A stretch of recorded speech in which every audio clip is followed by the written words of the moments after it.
Ancient Rome for sleep, a calm history story. Close your eyes. Take a slow, deep breath. Let the world around you grow quiet. Tonight, we travel back in time, far back, more than 2,000 years into the past, to the banks of a slow, muddy river called the Tiber, to 7 low hills covered in grass and scattered pine trees, to a small village of mud brick huts where shepherds tend their flocks under a warm Italian sun. This is where Rome began, a small, unremarkable place. And yet from this quiet beginning would grow the greatest empire the ancient world had ever seen. An empire that would stretch from the misty forests of Britain to the burning deserts of Egypt. An empire whose roads, laws, and language would shape the world for thousands of years. This is the story of ancient Rome. Let yourself drift slowly into that world now. Part 1: The Founding. The Romans loved to tell stories about how their city began. The most famous of these stories is the tale of 2 brothers, Romulus and Remus. According to legend, they were the children of Mars, the god of war, and a mortal princess. As infants, they were placed in a basket and set adrift on the Tiber River by a cruel king who feared they would one day take his throne. The basket drifted gently with the current, past reeds and willow trees, past quiet meadows where deer came down to drink at dawn, until at last it came to rest against the muddy bank. There, the cries of the 2 babies were heard by a she-wolf. She did not harm them. Instead, she carried them to her den and nursed them as if they were her own pups. The brothers grew up wild and strong. When they were grown, they returned to the place where they had been found and decided to build a city there. But they could not agree on which hill to build upon. Romulus chose the Palatine. Remus preferred the Aventine.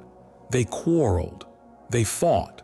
And in the end, Romulus killed his brother Remus and became the first king of the new city. He named it after himself, Rome. The year, according to Roman tradition, was 753 before our era. Whether the legend is true or not, and historians believe parts of it are myth and parts may contain echoes of real events, Rome certainly did begin as a small village, a cluster of huts on the hills above the Tiber, a community of farmers and shepherds and merchants, living simply, working hard, watching the seasons turn. For more than 2 centuries, Rome was ruled by kings, 7 of them according to tradition. Some were good rulers, some were not. The last of them, Tarquin the Proud, was a tyrant, cruel, arrogant, and feared. In the year 509 before our era, the Romans rose up and expelled him. They swore that they would never again be ruled by a king. They created something new. A republic. Part 2: The Republic. The Roman Republic was an extraordinary experiment. Power was no longer held by a single ruler. Instead, it was divided among many. 2 consuls, elected each year by the citizens, shared the highest authority. A senate of older, experienced men advised the consuls and managed the affairs of the state. Assemblies of ordinary citizens voted on laws and elected officials. It was not a democracy as we understand the word today. Women could not vote. Slaves had no rights. Power was concentrated in the hands of wealthy landowning families called the patricians. The common people, the plebeians, had to struggle for centuries to win their rights. But the idea that no one person should hold all the power, that authority should be shared and limited and balanced, this idea was revolutionary. And from it would grow constitutional governments thousands of years later, in lands the Romans had never even imagined. Walk with me now through the Roman Forum, the heart of the city.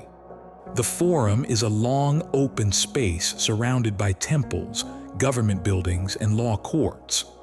The ground is paved with worn, flat stones.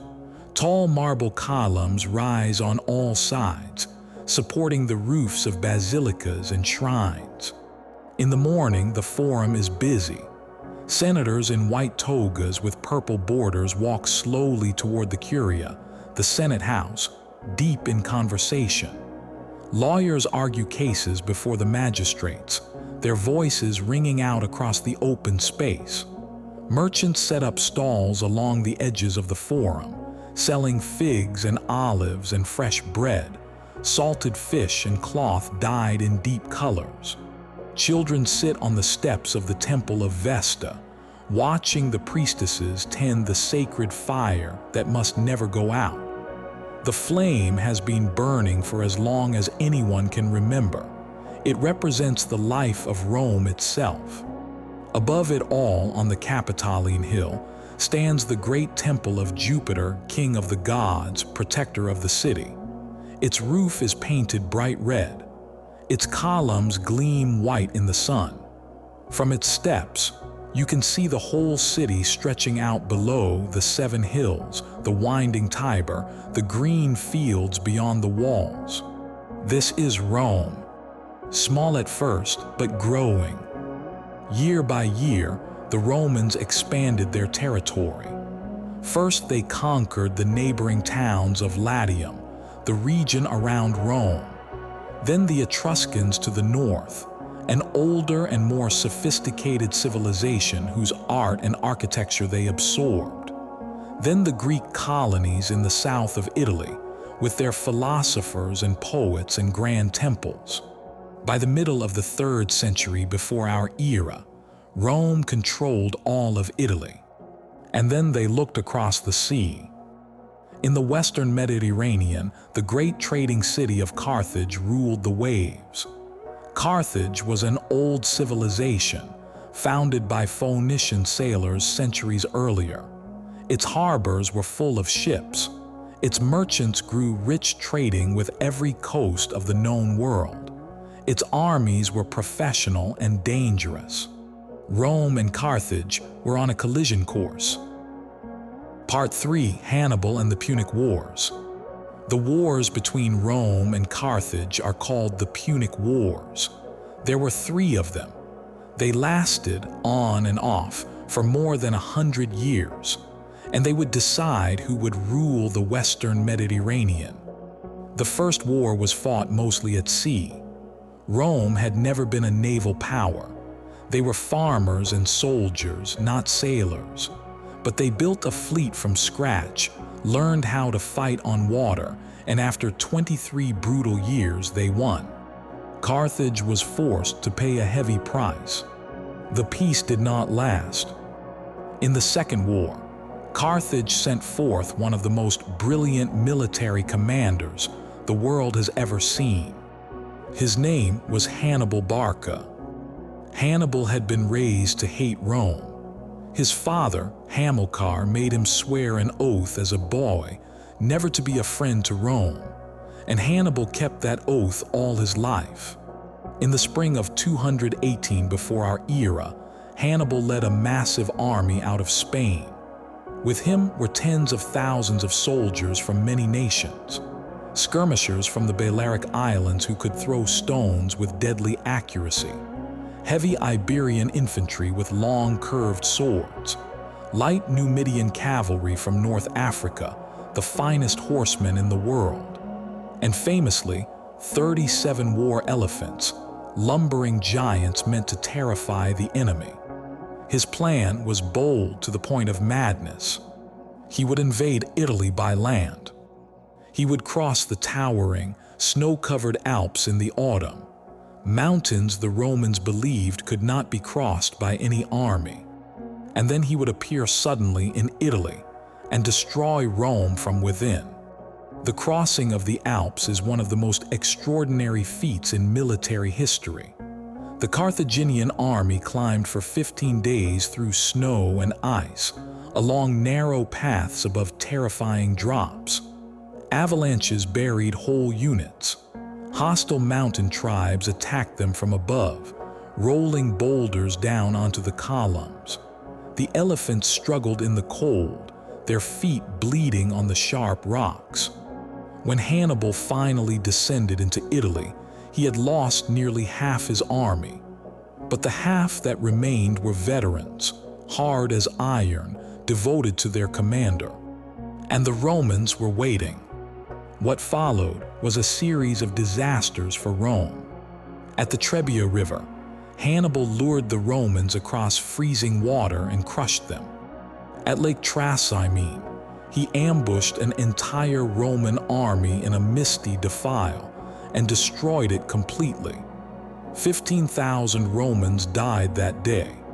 And then, at a place called Cannae in southern Italy, Hannibal achieved perhaps the most perfect tactical victory in history.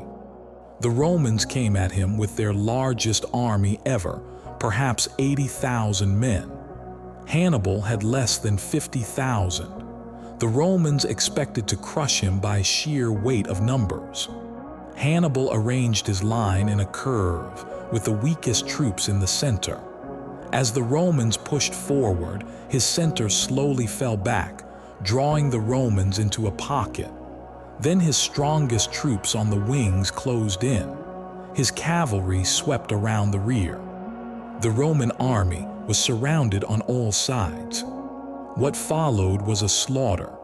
Tens of thousands of Romans died in a few hours, trapped in a shrinking circle, unable to fight back effectively.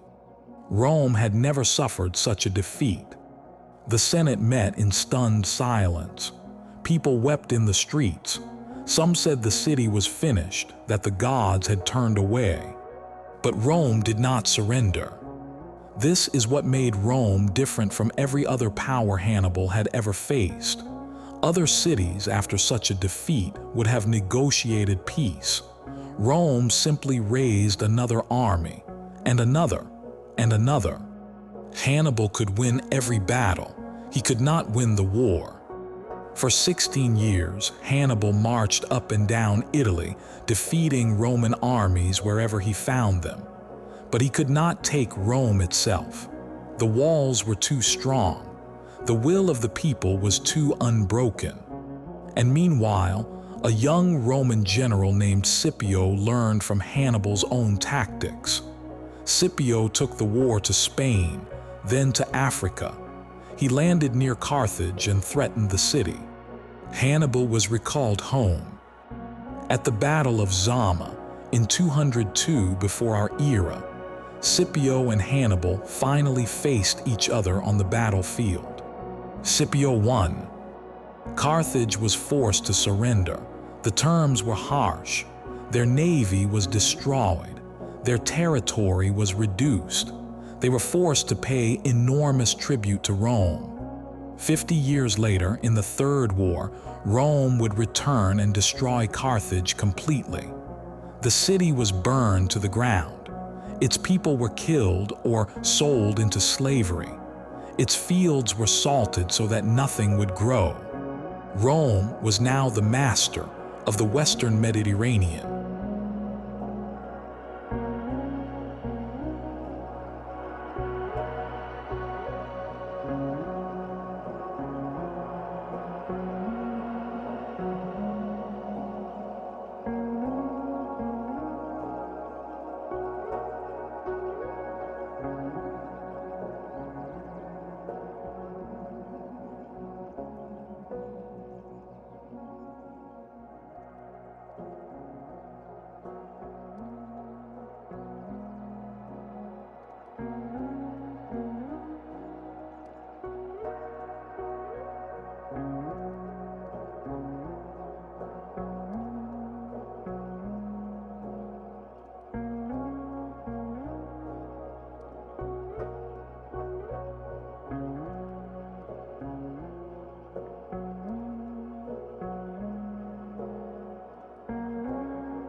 Part 4: Caesar.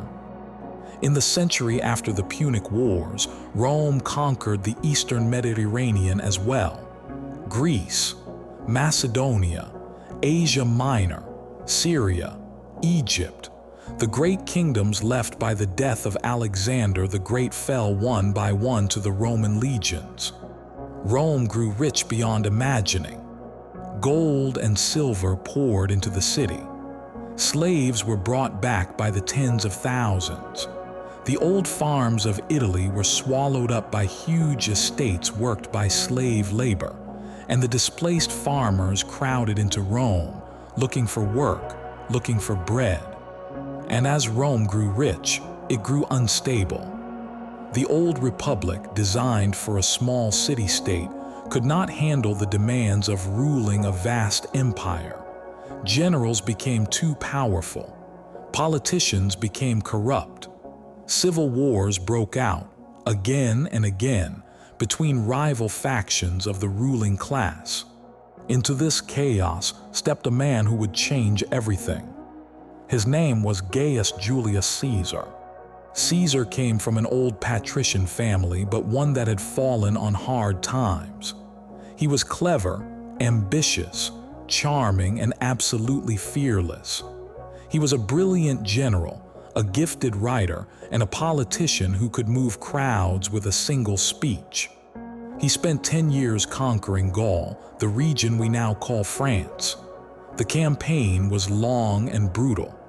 By the time it was finished, Caesar had defeated hundreds of Celtic tribes, subdued a vast territory, and made himself the most popular and powerful man in Rome. The Senate was afraid of him. They ordered him to disband his army and return to Rome as a private citizen. If he did, his political enemies would destroy him. Caesar made his choice at the banks of a small river in northern Italy called the Rubicon. By Roman law, no general could cross the Rubicon with his army. To do so was to declare war on Rome itself. Caesar stood at the edge of the water. His soldiers waited behind him. The Senate waited in Rome. He gave the order. The legions crossed. Caesar said, according to legend, "Alia iacta est," the die is cast. The phrase is still used today to mean a decision that cannot be undone. In the civil war that followed, Caesar defeated his rivals one by one. He chased his greatest opponent, Pompey the Great, all the way to Egypt, where Pompey was murdered by the Egyptians before Caesar arrived. In Egypt, Caesar met the young queen Cleopatra. They became lovers, and she bore him a son. Caesar returned to Rome in triumph. The Senate granted him extraordinary powers, eventually the title of dictator for life. But many in Rome feared he meant to make himself a king. On the Ides of March, the 15th day of the month, in the year 44 before our era, Caesar entered the Senate house. A group of senators, led by men who had been his friends, surrounded him. They drew daggers from beneath their togas. They stabbed him 23 times. His last words, as he saw his friend Brutus among the assassins, are said to have been, "Et tu, Brute, even you, Brutus." He fell at the foot of a statue of Pompey, his old enemy. The assassins believed they had saved the Republic. They had not. What followed was another civil war, and from that war emerged Caesar's young heir, his great-nephew Octavian. Octavian was patient where Caesar had been impulsive. He was careful where Caesar had been bold. He learned from Caesar's mistakes. After defeating his last rival, the lover of Cleopatra, Mark Antony, at the naval battle of Actium, Octavian became the master of the Roman world. He did not call himself king. He did not call himself dictator. He took a name that meant something gentler, Augustus, the revered one. He kept the old forms of the Republic but quietly held all the real power. He became the first Roman emperor. The Republic was over. The age of empire had begun.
Part 5. The Empire at its height. Under Augustus and the emperors who followed him, Rome reached the height of its power. The empire stretched from the cool green hills of Britain in the west to the deserts of Mesopotamia in the east. From the Rhine and Danube rivers in the north to the African desert in the south. 60 million people lived under Roman rule. Hundreds of different nations, languages, and religions were held together by one set of laws, one system of roads, one common language for trade and government. The roads were perhaps the most extraordinary achievement. Roman roads were straight, paved, and built to last. They ran for tens of thousands of kilometers, connecting every corner of the empire. A messenger could carry a letter from Rome to Britain in a few weeks. A merchant could move goods from Egypt to Spain. A soldier could march from one frontier to another with full supplies and shelter at regular intervals along the way. Many Roman roads are still in use today, more than 2,000 years later. Some highways in modern Europe follow the exact paths the Romans laid down. The Romans built on a scale that the world had never seen. Aqueducts brought fresh water from mountain springs into the cities, sometimes from 100 kilometers away, carried on great stone arches that strode across valleys like the legs of giants. Public baths offered free hot water and steam rooms to every citizen, rich or poor. Sewers carried away waste and kept the city clean. In the heart of Rome, the emperors built things meant to astonish. The Colosseum could seat 50,000 people. Inside, gladiators fought to the death. Wild animals were hunted. Mock naval battles were staged in flooded arenas. Crowds roared. Emperors watched from the imperial box. Below the wooden floor, an entire underground complex of cages and lifts brought beasts and men up into the arena. The Pantheon, with its perfect dome, has stood for nearly 2,000 years. Step inside and you stand beneath a circle of open sky, light pouring down through a single round opening in the roof, illuminating the marble floor in a slow-moving spotlight as the sun crosses the heavens. The Forum of Trajan, with its enormous column carved with scenes of the emperor's victories, spiraling up from base to top like a stone storyboard of conquest. The Baths of Caracalla, vast as a small city, where thousands of citizens came each day to wash, exercise, and read in the great libraries. Rome, at its height, was a city of more than 1 million people. Nothing like it had ever existed before.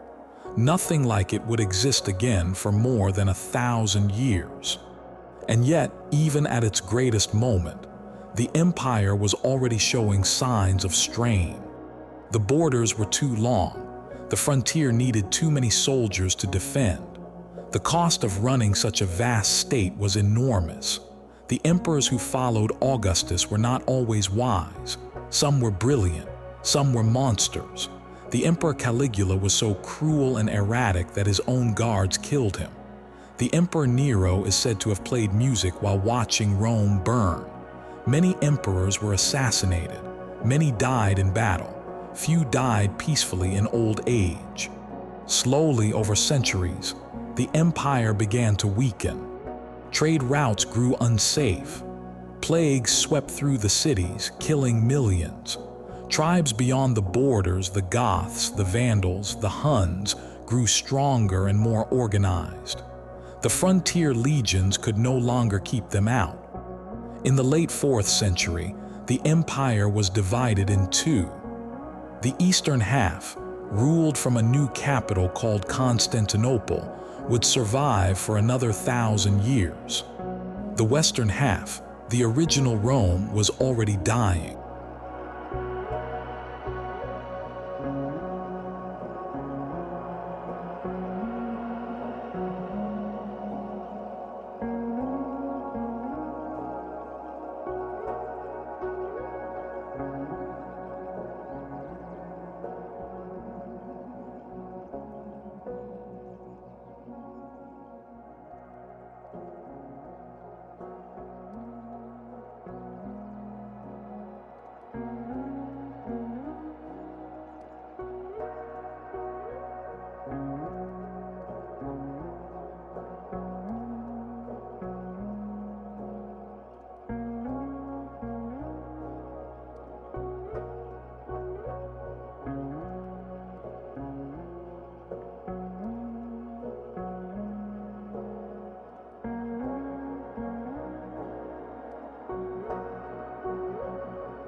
Part 6, The Fall. In the year 410, the unthinkable happened. The city of Rome itself was sacked by barbarians. A Gothic army led by their king Alaric broke through the gates and entered the city. For 3 days they looted and burned. The greatest city in the world, the Eternal City, the heart of the empire, was plundered by men whose grandfathers had been farmers in distant forests. The news shocked the ancient world. People in Egypt and Britain and Spain wept when they heard it. How could Rome fall? Rome was supposed to be eternal. But Rome was no longer Rome. The sack of 410 was not the end. The Western Empire dragged on for another 66 years, but it was a slow, painful, undignified decline.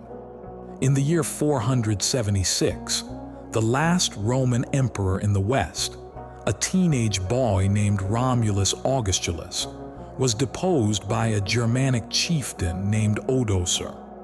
There was no great battle, no final stand. The emperor simply abdicated, was given a pension, and sent to live quietly in the south of Italy. The Western Roman Empire was over. Rome itself remained a city, a symbol, a memory. It would slowly fade from a metropolis of 1 million people to a dusty village of 20,000, where shepherds grazed their sheep among the ruined columns of the Forum. But the legacy of Rome did not die. The Latin language gave birth to French, Spanish, Italian, Portuguese, and Romanian.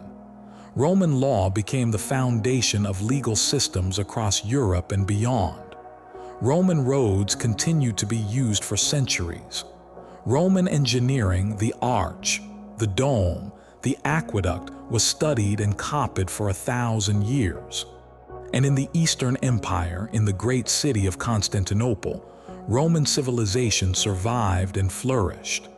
The Eastern emperors still called themselves Romans. They kept the laws, the language of administration, the traditions of the Senate. The Byzantine Empire, as we now call it, would not fall until the year 1453, almost 1,000 years after the fall of the West. Even after that, the idea of Rome refused to die. The Holy Roman Empire in medieval Europe claimed Rome's legacy.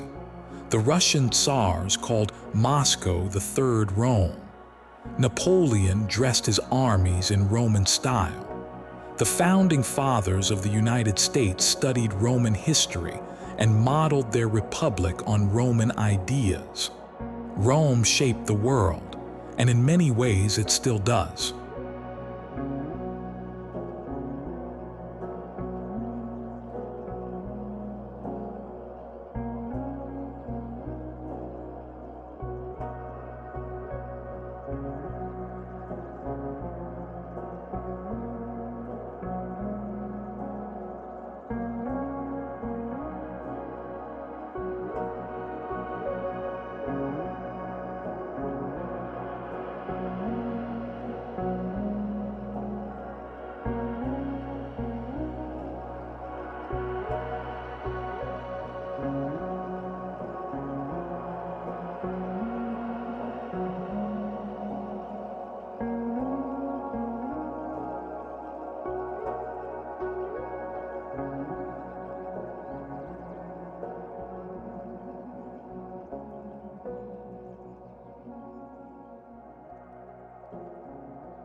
closing a world at rest. Let the story settle around you now. The ancient world grows quiet. Imagine the Forum at dusk. The sun is sinking behind the western hills, painting the marble of the temples in shades of rose and gold. The crowds have thinned. The merchants have packed up their stalls. The lawyers have left the courts. A single old man walks slowly across the worn stones, leaning on a staff. He pauses to look at the temple of Vesta, where the sacred flame still burns. He smiles faintly to himself. He has seen this sight 1,000 times. He never tires of it. In the temple of Jupiter on the Capitoline, the priests are lighting the evening lamps. A soft golden light begins to spill out through the great bronze doors. Far above the city on the Palatine Hill, the imperial palace stands silent. Marble, gardens, quiet fountains, a balcony where emperors once stood looking down on the world they ruled. In the harbor at Ostia, ships rock gently at anchor, their cargo unloaded for the day. Their sails are furled. Their crews are sleeping or drinking quietly in dockside taverns. The stars are beginning to appear, one by one, over the 7 hills. The same stars that Romulus saw when he first stood on the Palatine. The same stars that Caesar saw on the night he crossed the Rubicon. The same stars that Hadrian saw, walking the length of his wall in distant Britain. Ancient and unchanging. The world of Rome fades slowly, like a dream at the edge of sleep. The temples grow dark. The river runs black under starlight. The hills cool in the gentle night air. Everything is quiet. Everything is peaceful. Let yourself drift now through the soft darkness, following the current of the night. The ancient world is all around you, silent and vast and full of stories. Rest now. You have traveled far. Sleep well.